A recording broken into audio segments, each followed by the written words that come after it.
everyone. Welcome to the Do the Thing podcast. This is your host, Stacey Lauren. Okay, guys, the time is here. We have officially ended the Start a Podcast challenge. And guess what? My next guest started her podcast, and we are doing the celebration interview with her about just what it took to participate in the challenge and to be so involved and engaged with the community, and then actually get her podcast started. And I'm so excited to talk to her more about just what she went through, how she's feeling about things, and just celebrating this amazing Do the Thing moment. And she also got the My People Award in the challenge, which, as you guys know, is part of the Do the Thing formula. It's the M and I'm game, which is my people, and it's surrounding yourself with people who are doing the same thing as you, that want the same thing. And this award represents someone that was picked by the community as someone that was encouraging and supportive and really helping them with what they wanted to do, which in this case, it was a podcast. What they didn't expect, I don't think, was the personal growth along the way. So that was the other exciting intangible that came from this. So I'm so excited to welcome Madeline to the show. Hey, Madeline. Hey, thank you. I'm happy to be here and celebrate, because it's definitely something to celebrate for. Yeah, thank you for saying that. I'm so excited because I think I mentioned this right before we hit record. So many people can see something like this, and especially if you don't know anyone that's participated in a Do the Thing challenge, it's really easy to be like, wait, what's this? Is this real? What am I going to do? What is it going to be? And there's so many what's that you don't know and can't answer. And you said yes. And then you went all in, and I'd love to hear more about what that was like for you. I did. I mean, I'm one who looks at it, came from my Facebook feed, and I have been in digital marketing for a long time. So I know how those things get planted out there, and they send you some odd things. But that one popped up a couple times, and I figured I'm going to look into this a little bit more. And you seemed very legit to me. And it just was something that I've been talking about doing for a couple of years since I talked about retiring, was to start a podcast as just one of the projects that I wanted to do. So this seemed like kind of a responsible way to go about it, because it was going to be daily activities and there was going to be a group of people. And I'd had a good experience with a food photography class I took a few months back that was just a one-day thing, but it was fun and I met some interesting people. So I figured I would give this a try, and I'm glad I did. I signed up for it, and it was really fun, and the community was great. They were very supportive if you got behind or you struggled. I think by nature, people that put themselves out there like this are also people that are supportive. Most people that put themselves out there aren't mean and nasty and critical. That's how I see it. Yeah, I think that's a good point. It kind of adds to that open space where people are there helping and supporting each other. And you did that from the beginning. I remember you had figured out a technical thing that helped other people, and you even created a video to help people through it, which was really, really cool. Yeah, I mean, I think some people a number of people kept asking how to do it, and writing 2 or 3 sentences on a post is not that helpful. So I figured I'll do a screen share and kind of put the video for people. I still did help people one-off if somebody asked they didn't know a certain piece or they had different equipment. But I think there were a few people that were willing to put together a video or get on the phone or do a Zoom call and walk people through and share screens, that's why I said it was a great group of people to work with. I'd love to find out, and now when we go back to you before, where you had said you talked about doing a podcast for a few years, what was holding you back during that time? Initially, it was a plan for the future. It was during COVID lockdown, and I was having a lot of struggle at work. And so when the COVID lockdown came along, I needed to find a creative outlet, and I started blogging. And I felt like a podcast would be a nice partnership with a blog. And I just wanted to get the blog up and running and monetize it and kind of play around with that. So I did that all during COVID.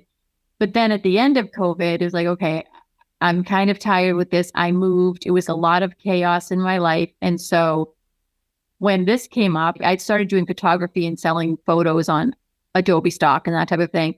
But I still wanted to do the podcast. So when I saw this, it was just good timing, because I was ready to start something fresh and new and something I hadn't done before. So it fed my need to be creative. Yeah. So how is the blog going for you? I actually haven't written anything in it for a year and a half. However, I have long, long lists of notes to go back in and write. I pay for it every year. I have a website, the domain and everything, but it's fun. And I have a lot of followers, and I love to see that I still have people that go and read it. Even if I haven't written anything new, it's a blog that talks about travel and recipes and baking and kitchen tips and things like that. And I have a following all over the world. So India is a big audience for me. France is a big audience for me. So it's kind of cool to meet those people and hear what they have to say, which is also why I like the podcast project, because it's kind of the same thing, but it's just growing it in a different way and connecting to people differently. So, yeah. Okay. On that note, tell everyone about your podcast and what it's about. So my podcast is about creativity in people's lives and how it feeds you or doesn't feed you. So some people would say, I don't have a creative bone in my body, but that's because they think of creativity as painting or singing or something that's very classically creative.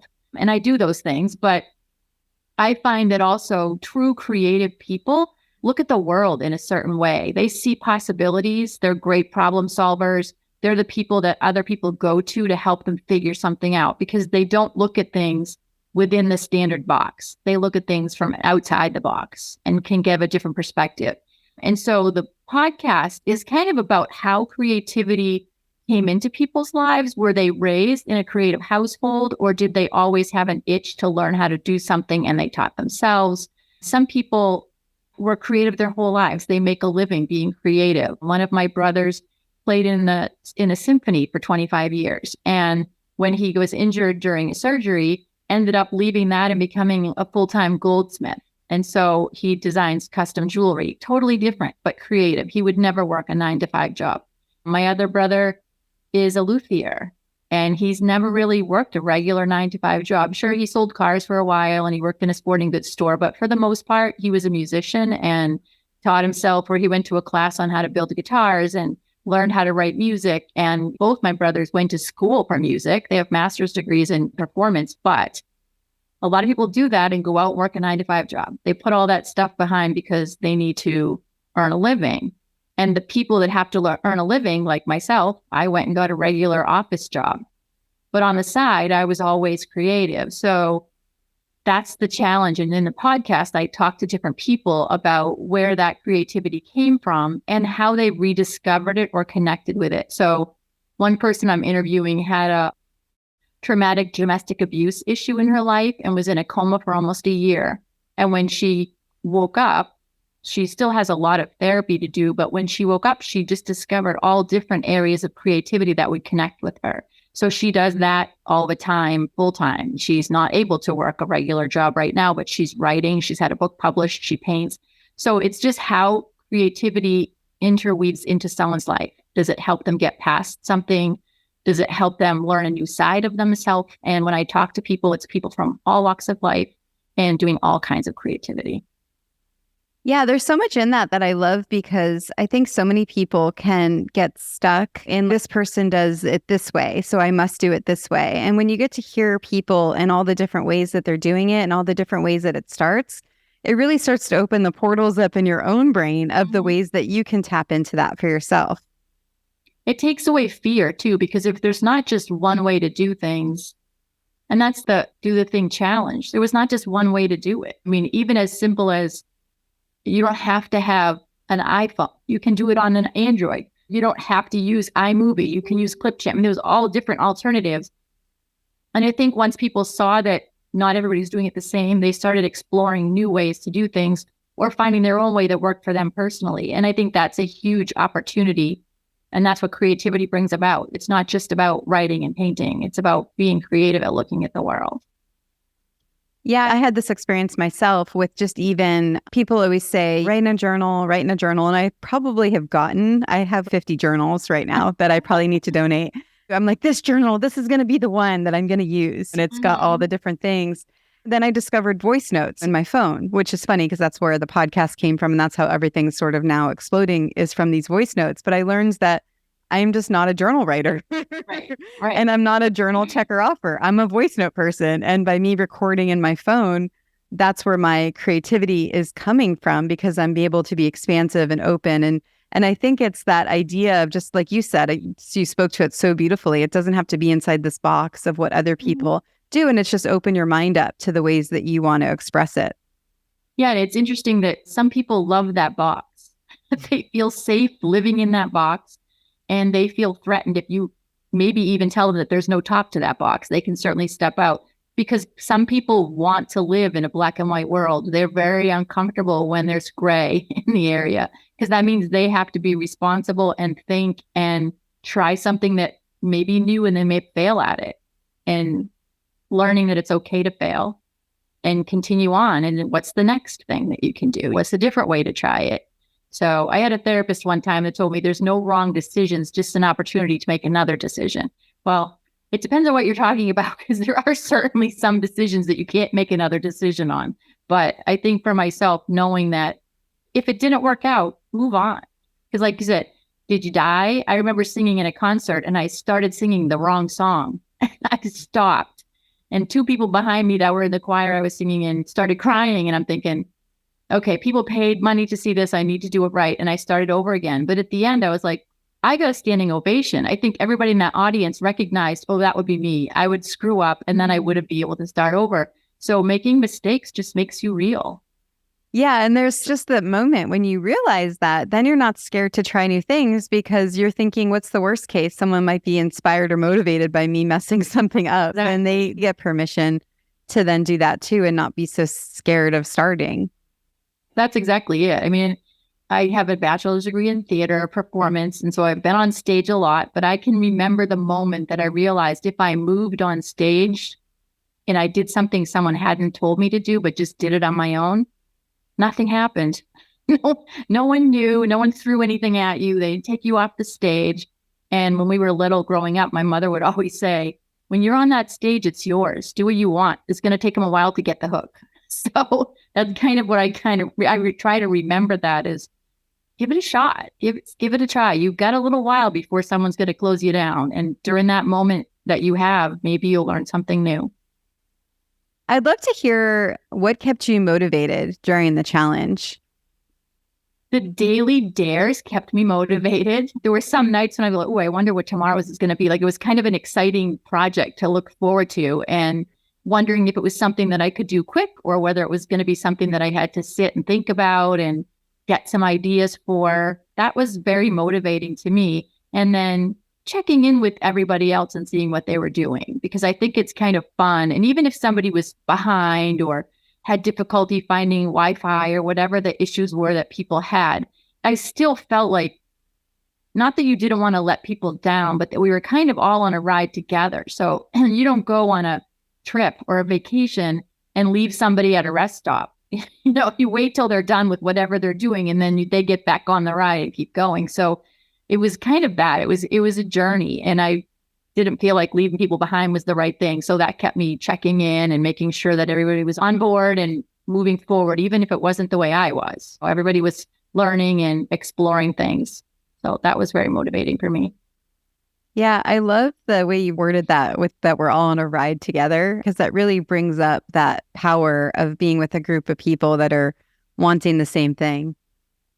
And I find that with the group of people, sometimes and it's the same, teenagers will take risks that they wouldn't take by themselves when they're with their friends. Well, sadly, adults are the same way, only that most of the time adults take risks that are thought through a little bit more.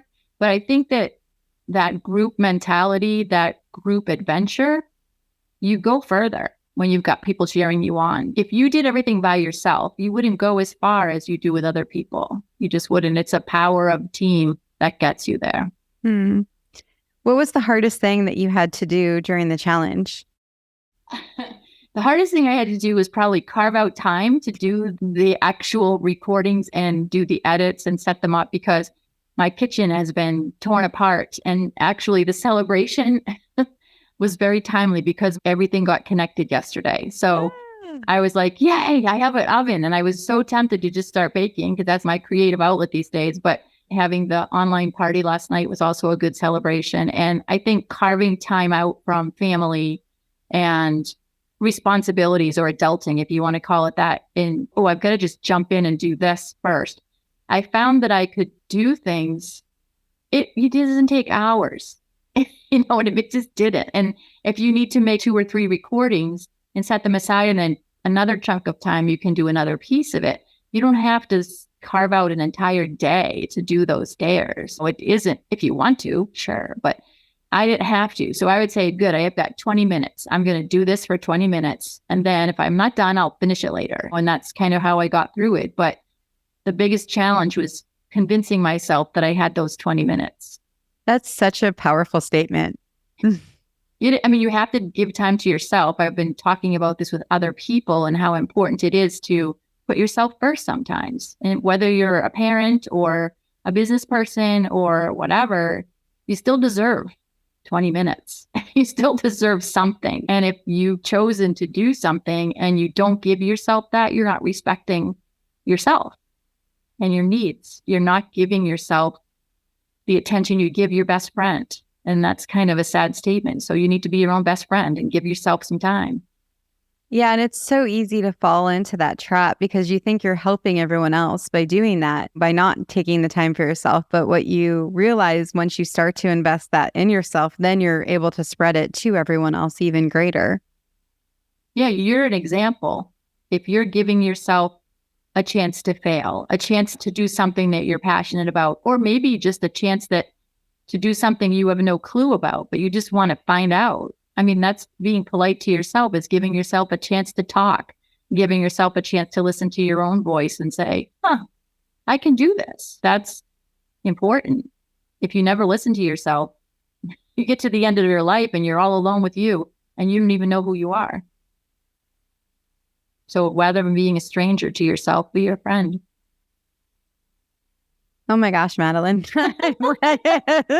that too deep for you? No, it's so good. And it's so timely. I mentioned I'm applying for a TED Talk, and that's pretty much what it is about. It's about waking up and wondering who you are and sort of living in that box that we all think that we're supposed to be in, or that we think people want us in. And once you start to expand your comfort zone and do new things, that's when you get to know yourself. So it's hitting home because I literally wrote the 1-minute application video yesterday. Then it's right in line with that. And I think a lot of people they struggle with that because they live up to expectations rather than setting their own. I mean, I spent my whole life proving people that had put boundaries for me that I'm not going to look at the boundaries you said. I'm setting my own. When I think that too many people stop at the wall, they don't look to see if there's a door. Or can they climb over it? They just say, oh, well, this is what they told me I needed to do, or this is all I could do. Did you try more? No. You set yourself into that boring life, really. If you don't ever push yourself, no one else is going to push you.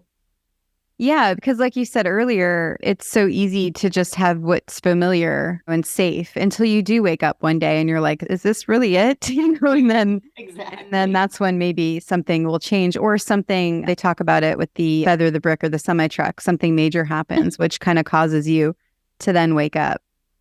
Well, it is. And a lot of times it's trauma. That's why I've talked to people about creativity and how does trauma change that? Or how does creativity help you survive trauma?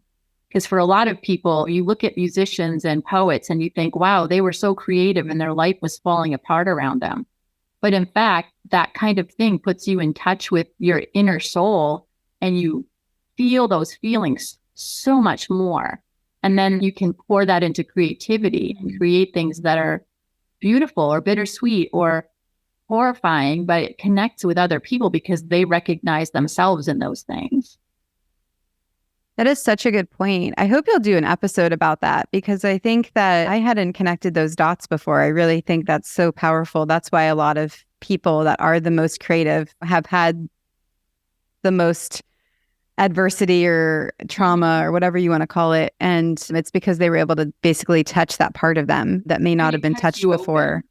Those things, like my brother, who is the goldsmith now, his son committed suicide a couple of years ago.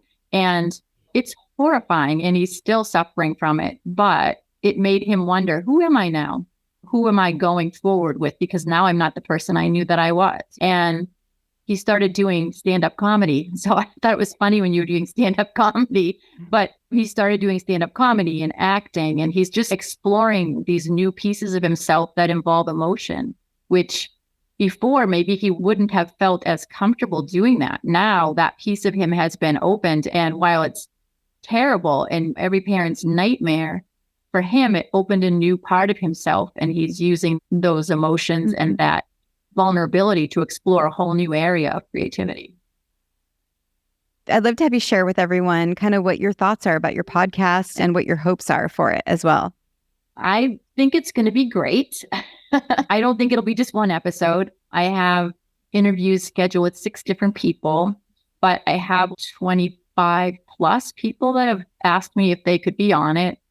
So I've got a few scheduled. I'm trying to schedule 5 a day, but in the future. So they're not all going to be happening in the same day. I'm only going to do a couple of days so that I have time to edit them and do my own pieces of them.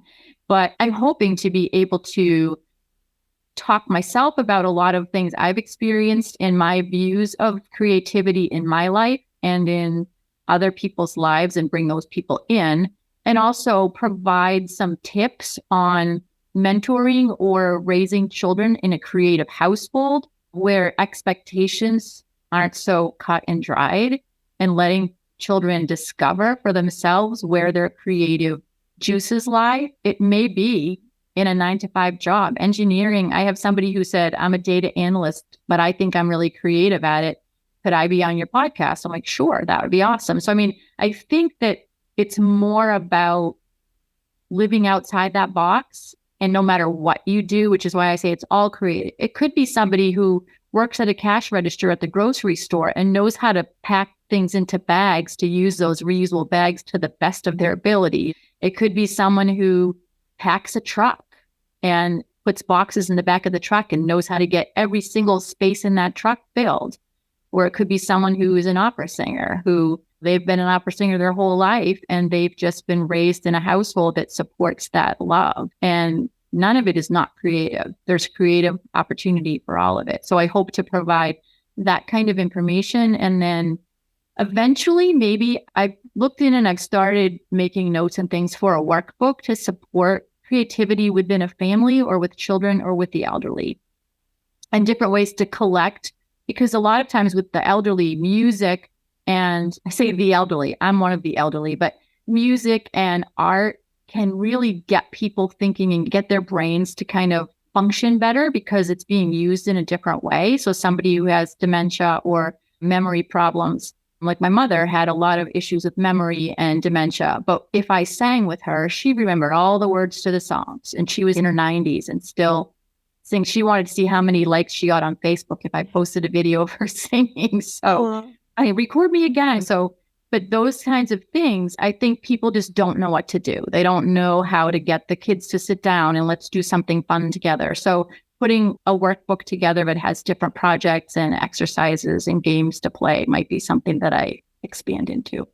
And when you decide to, I have a contact. I can send you her episode that I did with her. Her name's Morgan, and she built this amazing business, just even selling coloring books on Amazon. Yeah. And that's what's nice too when you have a podcast is the more people you interview, the more ideas like the workbook you'll get. And then all of a sudden, before you even know it, all these new things sort of pop up that get to open just from you being able to talk to people about this thing that you love. Mm-hmm. Yeah, I know. I'm looking forward to it and seeing where it will take me, because when I retired last year, I thought, oh, I'm going to go to culinary school. And I looked into it, and last year it didn't work out. And then this year I was going to do it.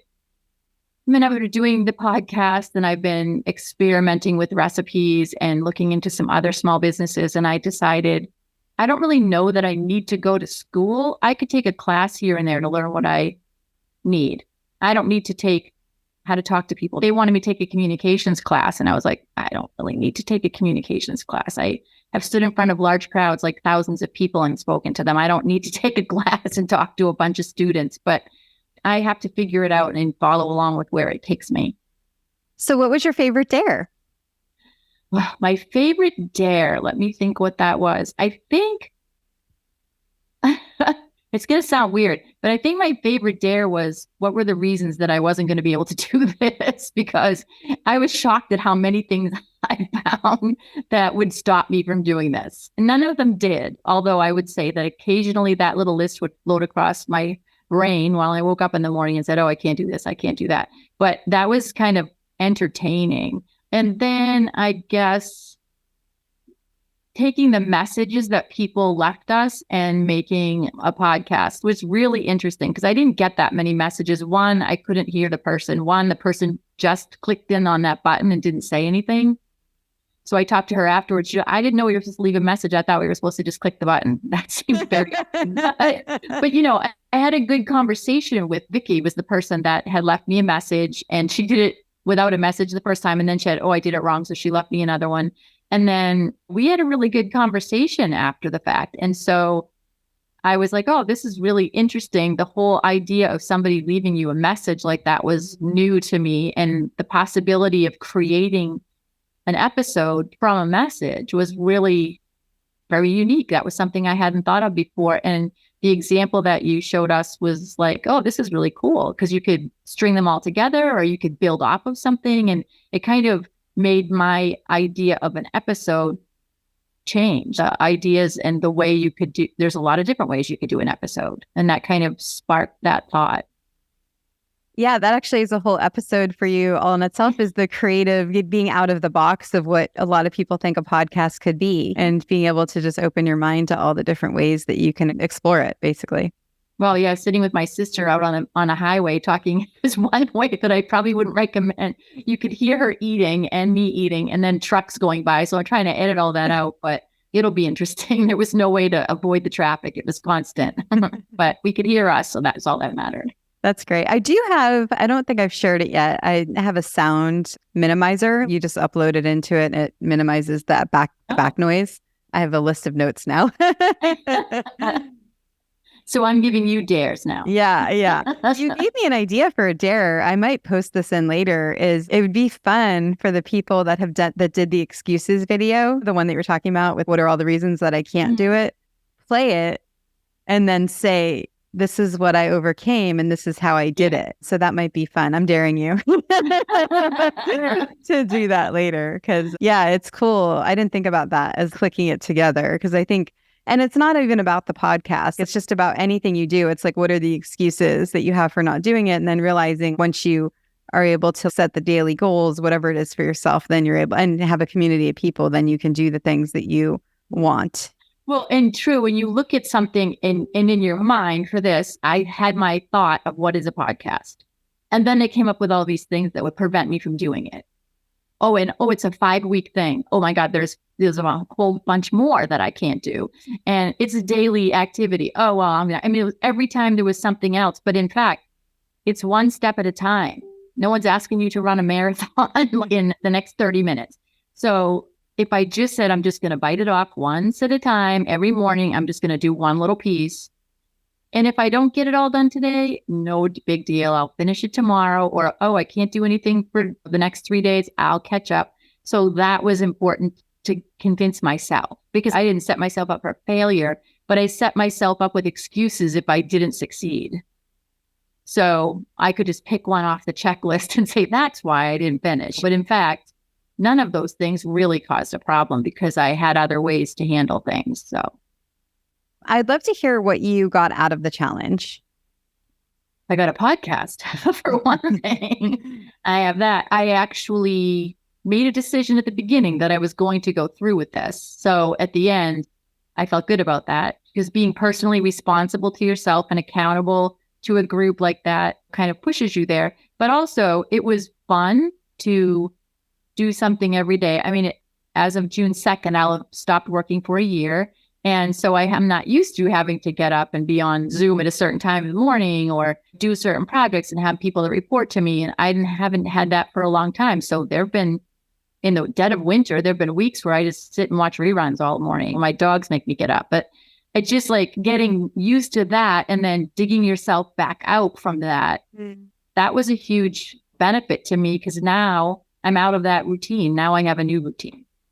So giving me a new routine and something that I'm excited about and planning and who can I talk to and all that. Those things are important. And that's what this gave me was that mindset. It did change my mindset and put me back into being project oriented and being excited about opportunity rather than oh, I've seen this episode before.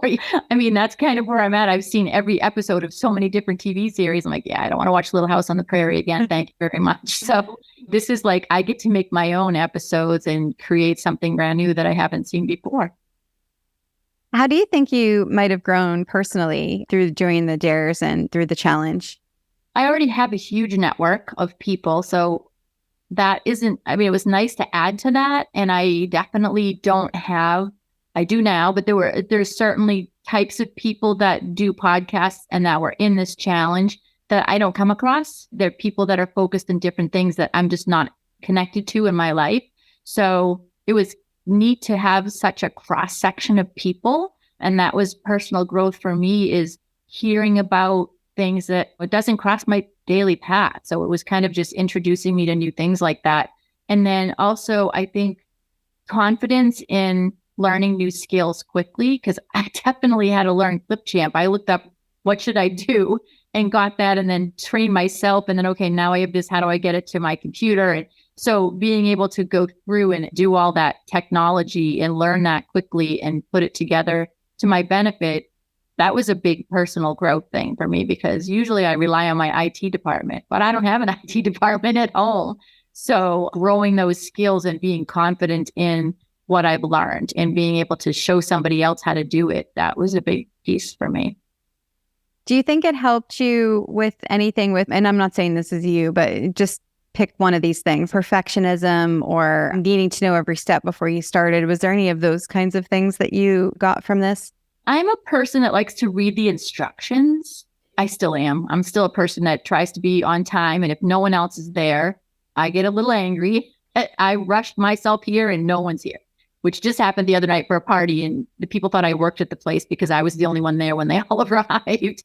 But I do like to follow instructions if instructions are available. So I think that kind of released a little bit in me to say, oh, well, they're really, I mean, other than the basic instructions, it was do it how you see fit, which was new. And I didn't dislike that. I've certainly been able to do things without instructions in the past, but it was different participating in a program that was being developed.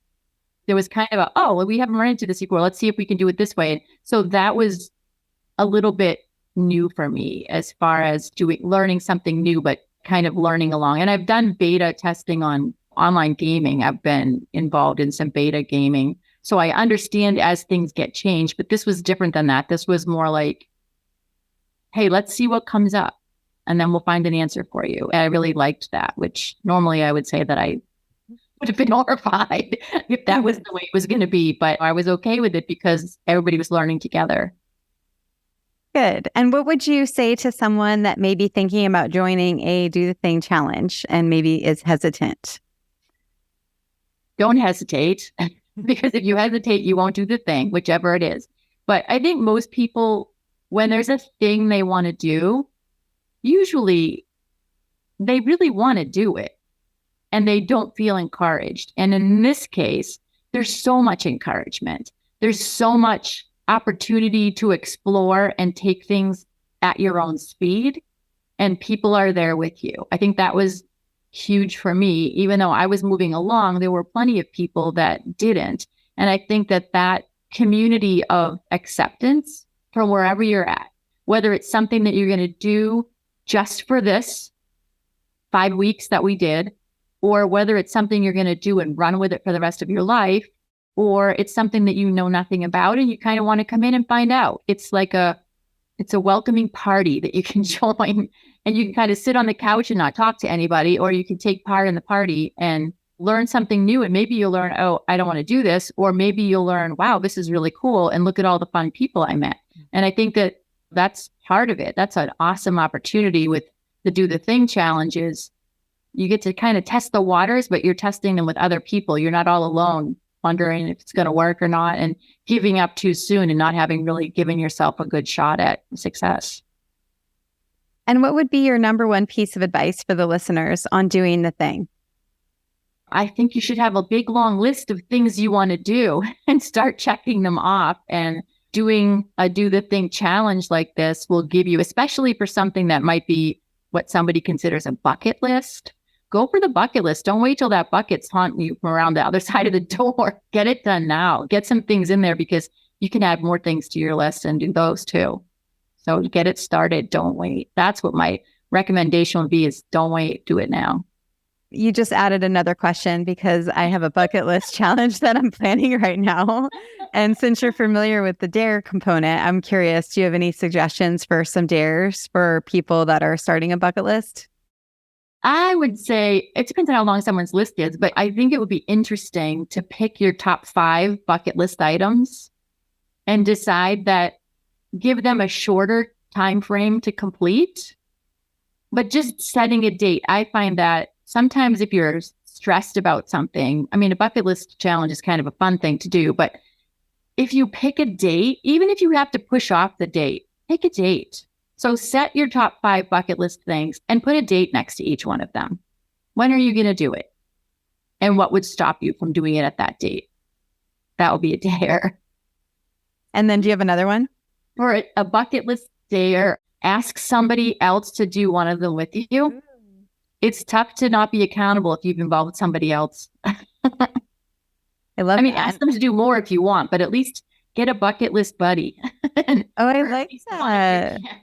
Yeah, that's so cool. I like that. I'm writing it down. I would love to hear what's coming alive for you right now, just after our conversation. What's coming alive for me is to get a new calendar because I use my little phone calendar, but I have so many things percolating right now, partly from doing this challenge and partly from talking to people about it. So that's going to make me I told somebody about something. Now they're going to say, how's that going? So I have to get myself a bigger calendar and start writing things down so that I can be accountable for what I said I was going to do. And I don't forget because that I know I had 2 people that while we were talking, I thought, oh, I was supposed to talk to that person too. So I have to make notes, better notes, and my little yellow stickies on my phone. It's like an app that's yellow. Oh, nice. But I have so many of them for all different things. But obviously that's not big enough. So I think getting myself out there and doing more and not sitting on the couch. Hopefully that's what I can get myself to do more of. Well, amazing. Well, please share with everyone where they can find out about you, your podcast, and all the good things that you're doing. Yeah, well, my podcast is itsallcreative.callcast.co, and it's has no apostrophe. I tell people that. And you'll be able to find more about me there. It's launching next week. But then also you can find me, Madeline Anderson-Balmer. I'm on LinkedIn. There's all kinds of writing examples there. And I sing with Sweet Adeline's International. I'm with the Buffalo Gateway Chorus, so you can see my face in the chorus. Thank you so much for doing this with me. This was just unbelievable, getting a chance to talk to you about your experience. And I appreciate just all the contribution that you made throughout the challenge as well. I thoroughly enjoyed it. And I think we both deserve big celebrations for that. Yeah. And for the listeners, do the thing. Don't wait for opportunity. Create it.